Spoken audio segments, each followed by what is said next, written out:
Bagaimana menindaklanjuti putusan MK yang meminta pemerintah menjamin pendidikan tanpa biaya untuk SD sampai SMP, baik di sekolah negeri dan juga swasta. Kita akan bahas bersama anggota Komisi 10 DPR RI dari fraksi Partai Golkar, Ferdiansyah. Malam Pak Ferdi. Dan hadir juga pakar pendidikan. Malam para pemirsa Kompas TV. Ya. Apa kabar? Baik, dan juga hadir pakar pendidikan yang juga koordinator jaringan pemantau pendidikan Indonesia, Ubaid Matraji. Malam Mas Ubaid. Selamat malam Kak Audrey dan pemirsa Kompas TV.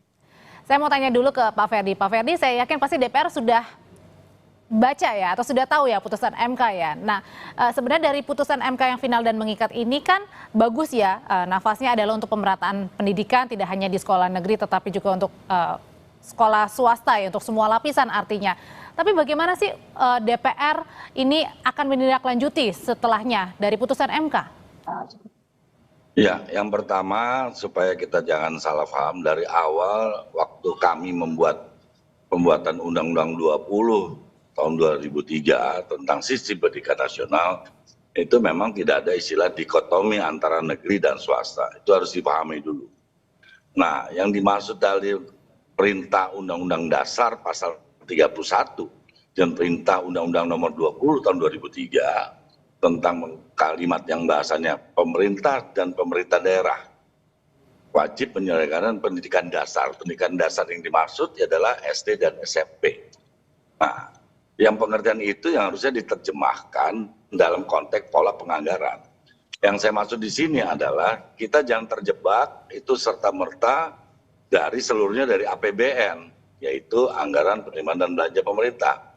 Jadi dibaca dalam Undang-Undang Sistem Pendidikan Nasional itu sumber pendanaan pun ada 3 sumber, yaitu APBN, APBD provinsi, kabupaten, kota, dan masyarakat. Nah, ini yang juga harus dilihat. Nah, kami secara jujur belum melihat daripada hasil amar keputusan detailnya dari keputusan MK.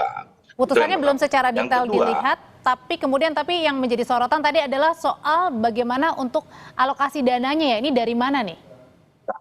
Alokasi dana yang pertama, kita harus benar-benar menghitung standar pelayanan minimal yang harus diberikan negara melalui apa? Melalui APBN dan APBD, baik itu provinsi maupun kabupaten dan kota, supaya jangan salah tafsir. Nah, yang terjadi sekarang ini kan juga harus ada terpilah.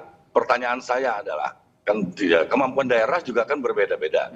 Tidak akan mungkin sama, ya, tidak akan mungkin sama antara kabupaten satu dengan kabupaten yang lain maupun provinsi yang satu dengan provinsi yang lain. Artinya apa? Artinya juga harus dibuat format per katakanlah zona-zona. Tidak mungkin disamaratakan di seluruh Indonesia. Nah, oleh karena itu yang kami tekankan di sini untuk menerjemahkan apa yang disemaukan oleh MK, karena ini sudah final and binding, yaitu membuat standar biaya minimal yang memang harus dikeluarkan oleh negara, baik itu konteks mengenai operasionalnya, investasinya. Yang kerap kali terjadi adalah operasionalnya, Mbak Audrey, bukan investasi. Kalau investasi kita sudah lakukan, baik itu rehab sedang, rehab besar, kalau rehab ringan melalui badan operasional sekolah, bos. Pak Ferdi. Jadi sudah ya. Nah sebenarnya kalau misalnya tadi ada standar yang harus diperhatikan, kemudian biaya operasional yang juga kemudian menjadi fokusnya, sebenarnya dari Pak Ferdi sendiri, kira-kira kapan sih diaplikasikannya ini? Secepat mungkin dan kapan? Ya pastilah kalau udah perintah ini. Tapi jangan lupa bahwa negara itu kan juga diantaranya ada DPR dan pemerintah. Kami juga akan berdiskusi dengan pemerintah pembuatan standar minimal. Sehingga apa yang diinginkan oleh pemohon itu juga minimal harus tercapai juga. Yang menjadi perintah MK. Mungkin nggak tapi tercapainya itu di tahun ini, Pak Ferdi? Ya kalau tahun ini kan harus ada perubahan anggaran APBN. Berarti harus ada APBNP. Nah kalau ada APBNP itu kita sama-sama akatan antara pemerintah dan DPR pasti mungkin, Mbak. Nah, cuma kan kita juga harus bijak untuk melihat kondisi saat sekarang. dengan hal-hal yang ya tentu kita nggak usah disebutkan satu-satu permasalahan-permasalahan baik di internal maupun Oke. eksternal gerak kita kan gitu. Oke, saya mau tanyain kalau gitu ke Mas Ubed. Mas Ubed, yang menjadi sorotan Anda nih, Anda kan juga sebagai salah satu pihak pelapor ya? Iya, Atau pemohon maksud saya. Ya, Mas Ubed, yang menjadi sorotan dari Mas Ubed sendiri, apakah tadi lebih ke anggarannya, ke postur anggarannya, apakah memadai atau tidak, atau kapannya pelaksanaan putusan MK ini akan dijalankan? Iya, jadi dalam persidangan kan sudah dibahas semua sebenarnya. Apakah anggarannya cukup, ya kan? Itu waktu persidangan menghadirkan dari keterangan ahli dari pemerintah, dari Kementerian Keuangan diundang, Kementerian Bappenas diundang, Kementerian Pendidikan Dasar Menengah diundang, semua dimintain keterangan soal anggaran ini. Saksi-saksi yang dihadirkan oleh hakim juga diundang. Pada prinsipnya sebenarnya kita punya anggaran pendidikan yang sangat besar, setiap tahun ini naik terus, karena itu dalam putusan MK itu dijelaskan bahwa harus ada refocusing untuk pendidikan dasar ini. Karena ini adalah kewajiban konstitusional yang diperintahkan oleh Undang-Undang Dasar gitu. Selama anggaran pendidikan kita ini meskipun naik terus dari tahun ke tahun ratusan triliun kenaikannya, tapi kalau nggak ada fokus pada pendidikan dasar, maka selamanya kesenjangan akses ini masih terjadi, di mana ditemukan ada banyak jutaan anak-anak Indonesia ini mau sekolah aja nggak bisa, gitu.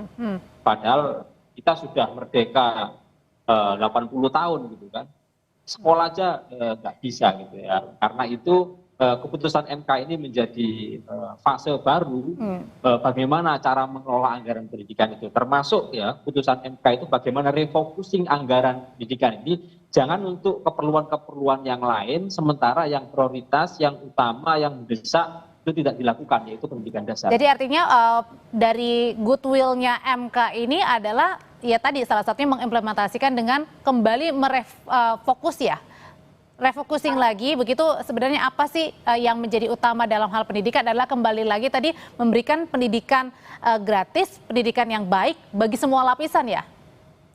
Iya, jadi waktu persidangan kan ditemukan ya, ternyata anggaran pendidikan ini kececer kemana-mana. Tercecer dimanfaatkan oleh puluhan kementerian ya, ada sekitar 24 kementerian dan lembaga yang memanfaatkan anggaran pendidikan ini. Sehingga anggaran pendidikan ini salah sasaran, tidak punya prioritas, bocor kemana-mana, tidak fokus pada pendidikan dasar. Sehingga itu mengakibatkan pada anak tidak sekolah, putus sekolah, dan seterusnya itu. Nah, kalau misalnya kita fokuskan anggaran pendidikan ini untuk pendidikan dasar, Kementerian Pendidikan Dasar dan Menengah, kemudian Kementerian Agama untuk urusan madrasah, maka sebenarnya dari APBN saja sudah lebih-lebih. Apalagi tadi kata Pak Ferdiansah, kita punya juga 20% dari APBD. Maka ini sangat cukup banget. Kalau gitu Pak Ferdi, kalau kita sudah mengetahui dan sudah melihat juga mendengar apa putusan dari MK yang artinya punya punya sesuatu hal yang baik dan nafas segar. Nah, lalu kemudian hal yang kita tunggu-tunggu adalah bagaimana juga dari pemerintah nih. Ya, yang pasti gini Mbak, kita kan detailnya kita belum lihat. Detail itu adalah tadi benar yang disampaikan oleh Mbak Audrey juga, yaitu mengenai waktu. Apakah ada batasan waktu untuk menyegerakan untuk putusan MK ini? Kita juga harus arif dan bijaksana. Nah, tapi yang jelas semangat yang disampaikan oleh Pak Presiden dan kami juga sambut dengan positif, itu juga akan kita lakukan. Tapi yang dengan cara apa? Menghitung kembali tadi standar pelayanan minimum anggaran sehingga yang diinginkan oleh pemohon itu bisa tercapai, walaupun itu minimal. Nah, oleh karena itu, berilah kami kesempatan bersama pemerintah untuk menghitung kembali daripada perintah MK itu dalam pelaksanaannya. Sehingga pelaksanaannya tidak sekedar melaksanakan. Dan akibatnya apa? Akibatnya sehingga harus juga kita sosialisasikan keputusan MK ini untuk bersama-sama pemerintah daerah untuk melakukan kontribusi dalam kerja pemenuhan daripada keputusan MK tersebut. Kalau itu Mas Ubaid, ya kami juga mohon dukungannya dan kerjasamanya Mas Ubaid. Siapa? Ya, kalau menurut Mas Ubaid ini hitung-hitungannya bagaimana sih? Kan kalau dari sekolah swasta ini kan banyak klasifikasinya, ada yang sekolah swasta, ada yang sekolah swasta internasional, ada yang national plus. Nah ini kan juga kalau siswanya atau orang tua siswanya juga membayarnya kan cukup lumayan begitu. Nah ini gimana cara membagi-bagi porsinya nih? Berapa? Apakah semua disamaratakan atau mungkin seperti apa sebenarnya Mas Ubaid supaya tidak ada kebocoran anggaran? Iya, jadi sebenarnya kami itu tidak sedang membahas sekolah swasta. Ya. Jadi kami ini pemohon ini dari GPI dan orang tua ini kita fokus kepada layanan negara atas pemenuhan hak atas pendidikan kepada masyarakat ini. Karena sekolah negeri yang disediakan oleh pemerintah ini jumlahnya sangat minim sekali. Gitu. Jadi mau nggak mau anak-anak ini harus masuk sekolah swasta dan berbiaya mahal. Gitu. Jadi poinnya adalah kita tidak sedang membahas sekolah swasta tapi melindungi hak anak-anak Indonesia untuk bisa mendapatkan layanan pendidikan secara berkualitas dan tanpa diskriminasi. Gitu.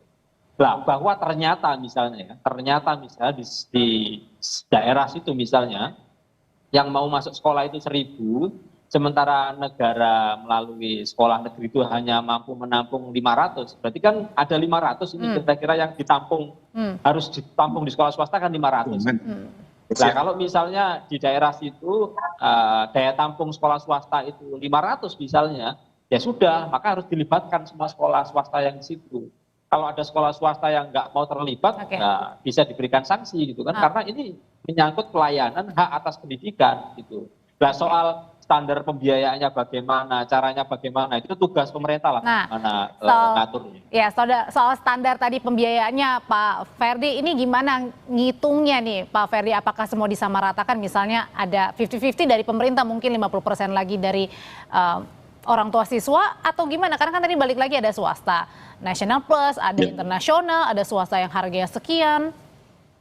Ya, kami tadi ngebayangkan apa yang disampaikan Pak Ubed adalah kan kita harus juga membuat standar minimal. Artinya kalau ada sekolah swasta yang memang nggak ada keinginan untuk menambah, ya tentu ini ada kebatasan. Nggak akan mungkin semua keinginan itu bisa dilaksanakan oleh negara secara utuh. Nah maka itu tadi kami mengkalkulasinya adalah membuat standar biaya minimal yang memang harus menjadi kewajiban pemerintah dan pemerintah daerah untuk pemenuhannya. Gitu Mbak, jadi itu yang harus kita hitung sekarang. Atau juga mungkin pihak swasta sendiri bisa mengajukan kali? Tapi nggak bisa satu-satu dong Mbak. Karena satu kan juga nanti kalau sekolah swastanya, mohon maaf ini udah sangat baik sekali kan tentu kalau nggak bisa disamaratakan seluruh Indonesia. Nah itu tadi yang tawaran kami satu dibagi per zona. Bisa zona barat, tengah, timur. Karena kan juga kita ketahui Mbak Audrey, bahwa biaya juga di masing-masing wilayah tersebut kan berbeda-beda standar biaya hidupnya. Ini juga terkait dengan penentuan biaya minimal untuk sekolah. Baik, oke, terima kasih Pak Ferdi untuk informasinya. Sama-sama. Tapi kemudian saya masih melanjutkan pertanyaan lagi ke Mas Ubaid. Mas Ubaid, agar putusan ini tidak hanya sekedar putusan kemudian tapi bisa sesegera mungkin ya diimplementasikan, karena tadi kan nafasnya baik sekali untuk mewujudkan pemerataan pendidikan bagi semua lapisan nih. Kalau gitu caranya bagaimana juga untuk bisa pemerintah ini dapat menjalankan putusan MK supaya menjadi nafas yang baik juga nih buat semua lapisan? Iya, jadi perintah MK ini tentu nggak bisa dijawab oleh Kementerian Pendidikan Dasar dan Menengah karena punya banyak keterbatasan. Jadi ini adalah perintah Mahkamah Konstitusi kepada Presiden selaku kepala negara bagaimana untuk menjalankan amanah ini gitu. Karena soal anggaran itu ya perlu wewenang Presiden bagaimana kemudian melakukan penghitungan ulang. Kalau 22% anggaran kita ini cukup nggak kira-kira sih Mas Ubaid? Iya, sudah lebih dari cukup. Kalau hitung-hitungan pemohon itu kita cukup refocusing sekitar 84 triliun. Itu semua sudah bisa tanpa dipungut biaya ya. Nah, cuman kan ini ada pertimbangan-pertimbangan bagaimana Presiden mengalokasikan 22 triliun itu untuk apa saja. Itu kan butuh koordinasi Kemendagri untuk implementasi di daerah, Kementerian Keuangan untuk soal alokasi yang diubah, Kementerian Agama soal madrasah dan seterusnya. Karena ini ada termasuk di tengah efisiensi ini masih bisa dilakukan ya kalau niatnya tadi kembali lagi refocusing ya, untuk kembali lagi apa sebenarnya menjadi prioritas di pendidikan kita gitu ya Mas Ubaid? Iya, sangat bisa, apalagi kita punya sumber tadi dijelaskan Pak Ferdi, ada APBN, APBD, sangat mungkin sekali. Mas Ubay, terima kasih. Sebelumnya juga ada Pak Ferdi dari anggota Jadi Mbak Komisi. Ondri, satu Ya. lagi dikit saya Boleh. siap Boleh, Pak, silakan. bekerja sama dan dengan Mas Ubaid kami menunggu bantuan dan juga harapannya supaya kita sama-sama transparan dan akuntabel dan nanti penghitungan bersama pemerintah. Tentunya sini juga sambil kita menanyakan berkoordinasi dengan MK batasan waktu. Artinya sini kita harus juga melakukan kalkulasi yang lebih matang. Terima kasih. Segera Mbak bisa Ondri. dinikmati Terima ya kasih, putusan Mas ini ya Ubaid. sesegera mungkin ya untuk anak-anak Oke. kita. Terima kasih Pak Ferdi, Mas Ubay terima kasih. Selamat malam.